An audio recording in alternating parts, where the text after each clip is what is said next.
கடந்த ஆண்டு நவம்பர் மாதம் 500 ரூபாய் மற்றும் 1000 ரூபாய் நோட்டுகள் செல்லாது என்று மோடி அறிவித்தார். இந்த பண மதிப்பு பிரச்சனையின் காரணமாக வங்கி வாடிக்கையாளர்களாகிய நாம் பட்ட கஷ்டங்கள் கொஞ்சமல்ல. நம்முடைய கணக்கில் இருந்து பணத்தை எடுக்க பல கஷ்டங்களை நாம் அனுபவித்தோம். பல மணி நேரம் வரிசையில் நின்றும் வங்கி ஊழியர்களின் அலட்சியமான பேச்சாலும் மன உளைச்சலுக்கு ஆளாகப்பட்டோம். ஒரு வழியாக இப்போதுதான் அனைத்து பிரச்சனைகளும் முடிந்து ஏடிஎம்களில் பணம் நிரப்பப்பட்டு வரும் சூழ்நிலையில் தற்போது திடீரென்று தனியார் வங்கிகளும் SBI வங்கியும் அதிக தொகையில் மினிமம் பேலன்ஸை மெயின்டைன் செய்ய வேண்டும் என்றும் மினிமம் பேலன்ஸை பராமரிக்காவிட்டால் அபராதம் வசூலிக்கப்படும் என்றும் அறிவித்துள்ளது. மேலும் ஒரு மாதத்திற்கு 4 தடவை மட்டுமே பண பட்டுவாடா செய்ய வேண்டும் என்றும் புதிய கண்டிஷனை போட்டுள்ளது. இப்படி வங்கி அறிவித்துள்ளதால் பொதுமக்களாகிய நாம் மிகவும் அதிர்ச்சி அடைந்துள்ள நிலையில் சரியான நேரத்தில் தொடங்கப்படுகிறது போஸ்டல் பேங்க் என்றும் தபால் நிலைய வங்கி. இந்த வங்கியானது வரும் ஏப்ரல் மாதம் 1ஆம் தேதி முதல் தொடங்கப்பட உள்ளதாக கூறப்படுகிறது. இதன் சிறப்பம்சம் என்னவென்றால் போஸ்டல் வங்கியில் மினிமம் 100 ரூபாய் மட்டுமே பேலன்ஸ் இருந்தால் போதும் என்றும் எத்தனை முறை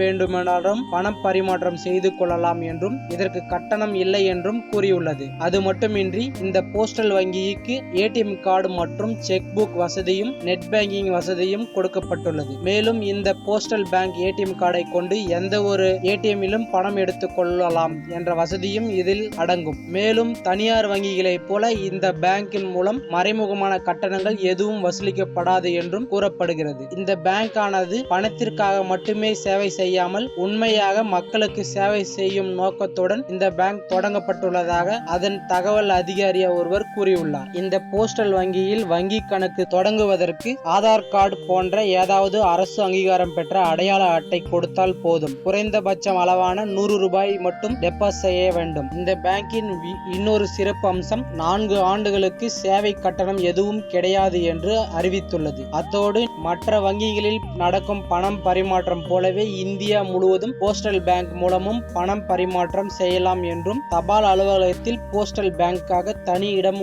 அளிக்கப்பட்டுள்ளதாகவும் தபால் துறையின் மற்ற சேவைகளும் தொடர்ந்து நடக்கும் என்றும் அந்த அதிகாரி கூறியுள்ளார். இந்த தகவல்கள் உங்களுக்கு பிடித்திருந்தால் லைக் செய்யவும். மேலும் இதே போல பல சுவாரஸ்யமான சினிமா செய்திகளை அறிந்து கொள்ள நம்ம சினிமா ஜாக்கி சேனலை சப்ஸ்கிரைப் செய்யவும். நன்றி, வணக்கம்.